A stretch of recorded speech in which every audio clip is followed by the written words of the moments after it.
Kalaboso ang inabot ng dalawang drug suspect matapos mahulian ng mahigit kalahating milyong pisong halaga ng hininalang shabu sa ikinasang bypass operation ng Abukay Municipal Police Station sa Barangay Wawa, Abukay, Bataan.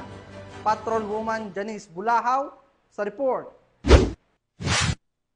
Arestado ang dalawang suspect sa ikinsang bypass operation ng mga operatiba ng Abukay Municipal Police Station sa Barangay Wawa, Abukay, Bataan.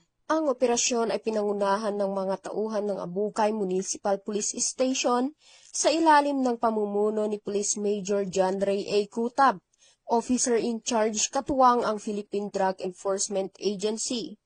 Kinilala ang dalawang lalaking suspect na sina alias Mark 37 anyos at residente ng Barangay Wawa, Abukay, Bataan at si alias Jose 64 anyos, residente ng Barangay Kaparangan, Orani, Bataan.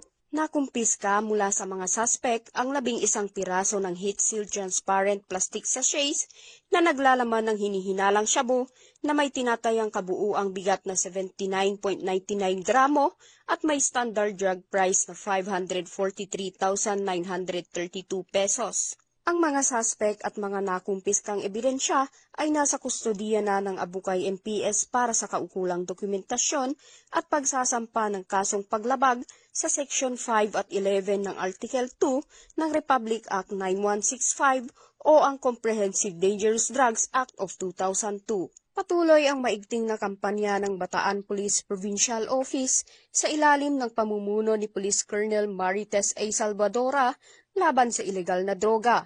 Alinsunod sa direktiba ng PNP Chief Police General Nicolas D. Torre III at ni Police Brigadier General Ponce Rogelio I. Peñones Jr., Regional Director ng Pro-3, upang mapanatili ang kaayusan at kapayapaan sa buong lalawigan ng Bataan. Mula dito sa gitnang Luzon, ako ang inyong PNN correspondent, Patrolwoman Janice Bulahaw, alagad ng batas, tagataguyod ng Balitang Pulis.